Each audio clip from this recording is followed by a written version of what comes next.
दोस्तों good morning. आज पढ़ेंगे हम लोग सूर्य के बारे में। पिछले क्लास में हमने पढ़ लिया था कि सौर का मंडल का सिद्धांत कौन कौन सा था, कौन कौन भूगोल शास्त्र कौन कौन सा सिद्धांत दिया था, जिसमें से एक लास्ट वाला था डबल स्टार थ्योरी। उसी से क्या हुआ, सौरमंडल का निर्माण हुआ। सौरमंडल किसको बोलते हैं?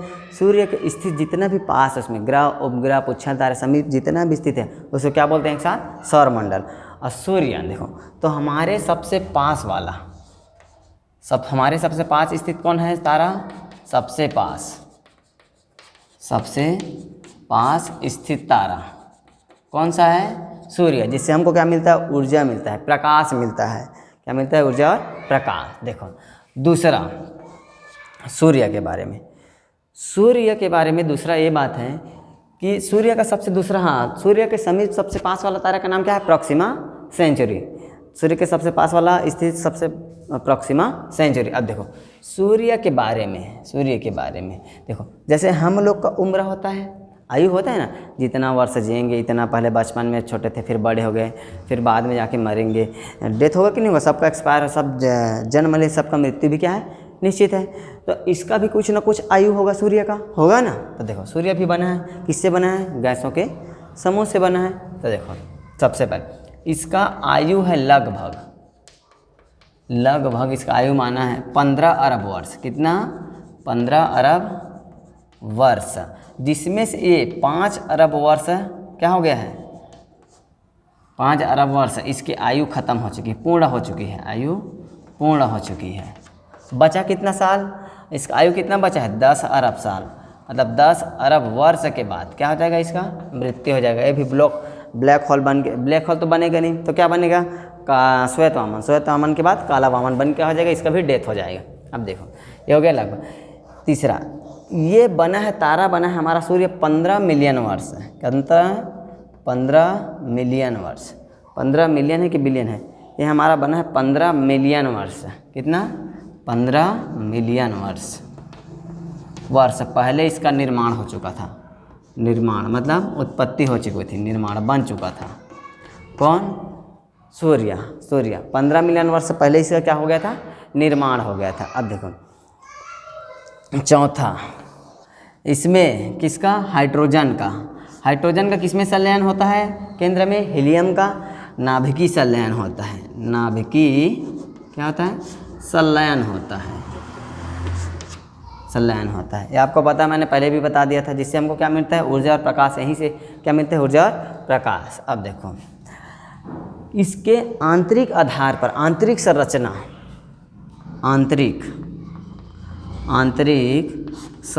के आधार पर इसको 3 भागों में बांटा जा सकता है। कितने भागों में? 3 भागों में बांटा जा सकता है। कौन कौन से सर? देखो आप लोगों ने पढ़ा है इसका बाहरी भाग, एक होता है फोटोस्फीयर, जिसको बोलते हैं प्रकाश मंडल। एक पढ़े हो क्रोमोस्फीयर, जिसको बोलते हैं वर्णमंडल बोलते हैं। एक पढ़े हो आप लोग कोरोना, जिसको किरीट या मुकुट बोलते हैं। तो देखो हम लोग बाद में देखेंगे किसको? बाहरी परत को, बाहरी संरचना के। पहले देख लेते हैं आंतरिक संरचना के आधार पर कितने इसके। देखो एक हो गया हमारा ये सूर्य हो गया। क्या हो गया? ये बना लेते हैं सूर्य, बन गया सूर्य। तो देखो एक होता है सबसे अंदर वाला भाग, मध्य वाला भाग, बीच वाला भाग, इसको बोला जाता है कोर। क्या बोला जाता है? कोर। मध्य वाले भाग को क्या बोलते हैं? कोर। इसी में हाइड्रोजन का संलयन किसमें होता है? हीलियम में। कितना होता है हाइड्रोजन का संलयन? हीलियम में। तो पहला कौन सा वाला भाग हो गया? Core zone. कौन सा जोन? कोर जोन पहला। इसमें हाइड्रोजन का क्या होता है? हीलियम में संलयन होता है मध्य वाले भाग में। इसमें सबसे ज़्यादा तापमान रहता है। क्या रहता है? सबसे ज़्यादा तापमान। कितना रहता है सर इसका तापमान? तो इसका तापमान सबसे अधिक, बहुत ज़्यादा, 15 मिलियन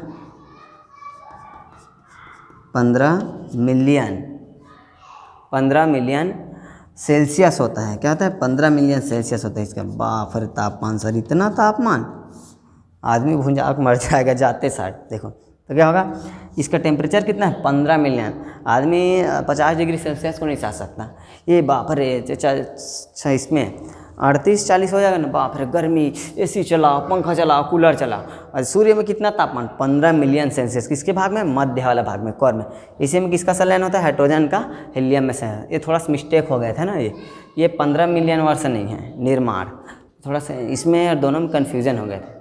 इसका निर्माण बहुत पहले हो गया था ना, ये थोड़ा सा इसका निर्माण देखो, ये तीसरा, ठीक है ना।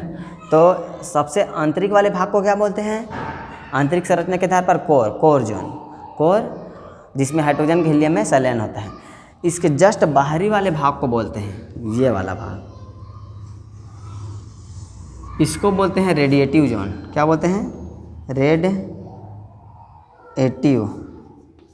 जोन, रेडिएटिव जोन क्या बोलते हैं, रेडिएटिव जोन।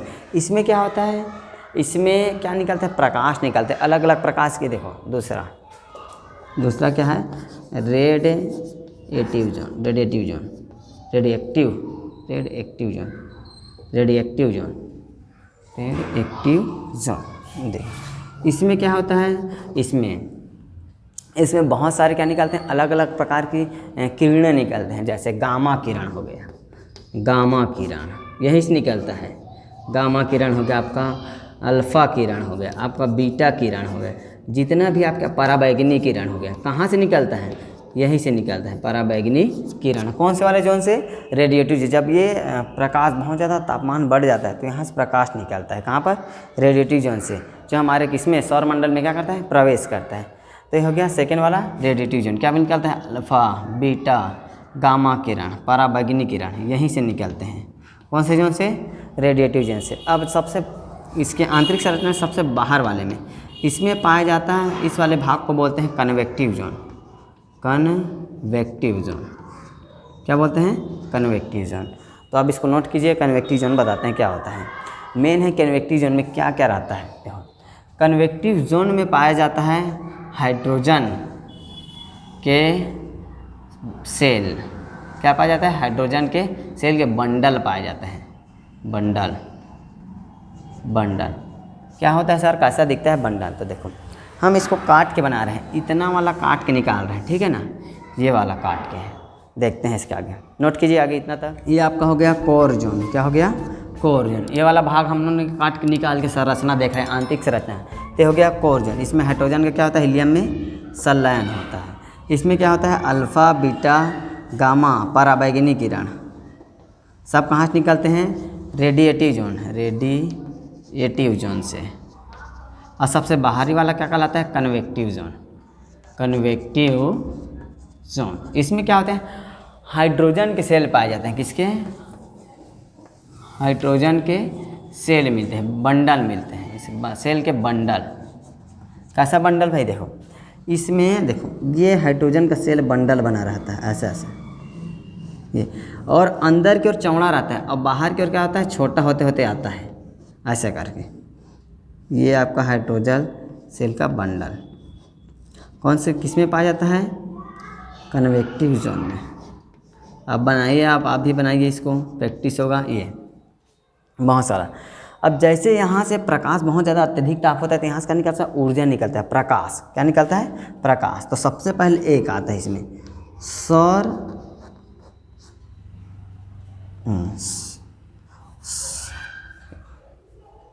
सौर ज्वाला। क्या आता है, सौर ज्वाला,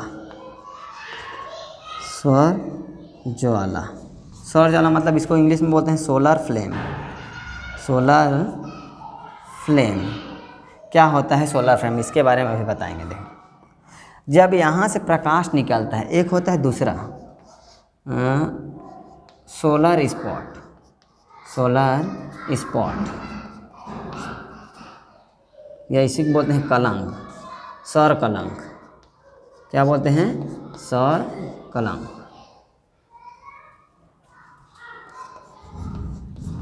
सोलर स्पॉट। देखो सोलर स्पॉट किसको बोलते हैं, दोनों क्या क्या चीज़ होती है। देखो जब यहाँ से प्रकाश निकलता है बहुत ज़्यादा धीरे, तो ये चीरते हुए कहाँ को जाता है, यहाँ से निकलता है। यहाँ से क्या निकलता है, अल्फ़ा बीटा गामा किरण। तो ये प्रकाश चीरते हुए कहाँ प्रवेश करता है, हमारे सौर मंडल में। कहाँ प्रवेश करता है, सौर मंडल में। ये पूरा क्या है, सौर मंडल है, सौर मंडल। और यहाँ पर क्या है, पूरा ग्रह है। ये मान लेते हैं हमारा कौन सा है, पृथ्वी है। कौन सा है, अर्थ। अर्थ भी है, इसे चक्कर लगाता है। तो देखो यहाँ जब प्रकाश निकलता है अल्फ़ा बीटा गामा किरण, कहाँ से, तो देखो कुछ का तापमान क्या रहता है, सौर जब प्रकाश निकलता है तो कुछ का तापमान बहुत ज़्यादा रहता है, और कुछ का तापमान क्या रहता है, बहुत अधिक रहता है। कुछ का कम, कुछ का ज़्यादा। तो जिसका तापमान बहुत ज़्यादा रहता है वो कहाँ चला जाता है, सौरमंडल में प्रवेश कर जाता है। लेकिन जिसका तापमान कम रहता है वो वापस क्या कर लेता है, ये खींच लेता है। क्या कर लेता है, खींच लेता है। और सौरमंडल से जाता है सौर सेल को चीरते हुए, लेकिन वापस आता है इन दोनों बंडलों, हाइड्रोजन बंडलों के बीच से क्या होता है, वापस आता है प्रकाश। तो देखो जाने वाला बोला जाता है इसको सौर ज्वाला। जो बाहर गया सौर मंडल उसको बोलते हैं सौर ज्वाला, और जो वापस आ गया इसको बोलते हैं सौर कलंक। क्या बोलते हैं, सौर कलंक या सोलर स्पॉट। देखो जिसका प्रकाश क्या, इसका रहता है 6000 डिग्री सेल्सियस। कितना, 6000 डिग्री। और जो वापस लौट जाता है उसका रहता है 4000 डिग्री सेल्सियस तापमान। तो देखो इसके सापेक्ष क्या दिखेगा, वापस आएगा थोड़ा सा क्या दिखेगा, जिसका टेम्परेचर ज़्यादा, प्रकाशमान ज़्यादा होगा। जिसका टेम्परेचर कम रहेगा, थोड़ा प्रकाशमान कम, तो इसके सापेक्ष क्या दिखता है, काला दिखता है। यहाँ पर धब्बा जैसा दिखता है, काला काला, प्रकाश की अपेक्षा। तो इसी क्या बोलते हैं, सौर कलंक बोलते हैं। अब देखो जब सौर ज्वाला प्रवेश करते हैं हमारे सौर मंडल में, तो कई प्रकार की स्थितियाँ पैदा हो सकती हैं।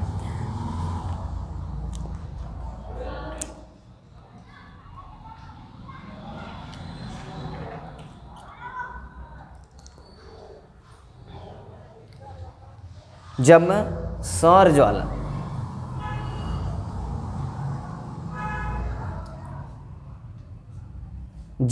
ज्वाला सौरमंडल में, किसमें, सौरमंडल प्रवेश करता है, तो 3 प्रकार की स्थितियाँ उत्पन्न होती हैं। पहला देखो हमारा पृथ्वी है, तो पृथ्वी देखो जब ये पास में आता है, तो देखो सबसे पहले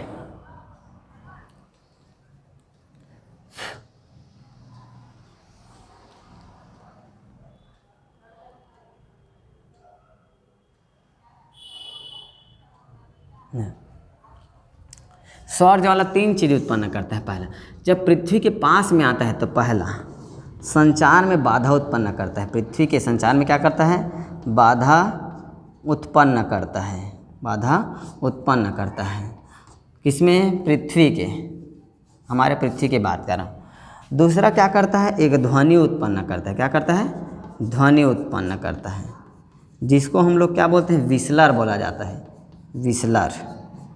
और तीसरा प्रकाश उत्पन्न करता है। क्या करता है, प्रकाश उत्पन्न करता है, जिसको बोला जाता है अरोरा।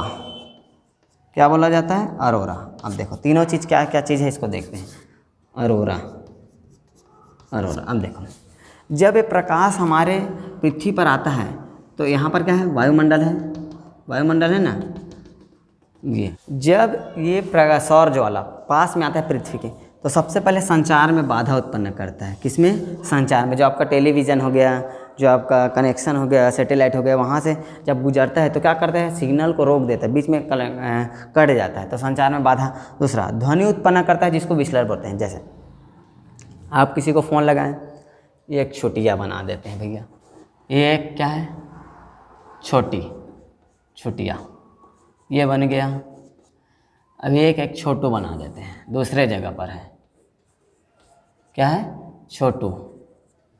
अब इसके पास एक मोबाइल है और इसके पास, इसको फ़ोन करें, किसको, इसको। एक बंदा इधर और है, इधर एक बंदा, देखना ये इसके पास भी मोबाइल है। अब देखो क्या करता है, जब ये छोटिया किसको फ़ोन लगाता है, लड़के को फ़ोन लगाता है। तो जब ये सौर ज्वाला प्रवेश करता है पृथ्वी में तो ध्वनि उत्पन्न करता है। तो कभी कभी फ़ोन लगाते हैं, सुनना ध्वनि सुनाई देती है, अजीब टाइप की ध्वनि, घनघनाते हुए, तो किसका है वो, सौर ज्वाला का ध्वनि। किसका, सौर ज्वाला।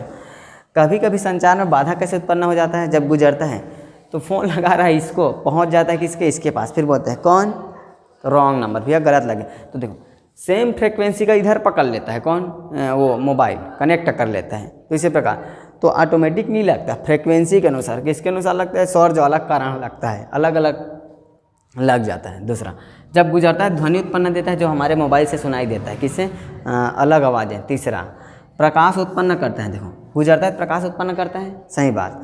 और उसको क्या बोलते हैं, अरोरा, क्या बोलते हैं, अरोरा। तो देखो इतना ज़्यादा टेम्परेचर रहता है 6000 डिग्री सेल्सियस, तो वायुमंडल क्या करता है, यहाँ पर तो पृथ्वी पर क्या है, मनुष्य है, जीव जंतु हैं, तो वायुमंडल हमारा सुरक्षा करता है। कैसे, प्रकाश आता है तो उसमें अधिकतम प्रकाश को क्या करता है, परावर्तित कर देता है। क्या करता है, परावर्तित। तो जब ये आता है तो ऊपर साइड को ऐसा परावर्तित कर देता है, और नीचे वाले को इधर इधर, और कुछ प्रकाश का जाता है पृथ्वी पर, छन के जाता है, तो इधर जाता है, इसको बोलते हैं, इधर नीचे में जाता है, इसको ऑस्ट्रियो बोरियोलिसिस बोलते हैं, ऑस्ट्रियो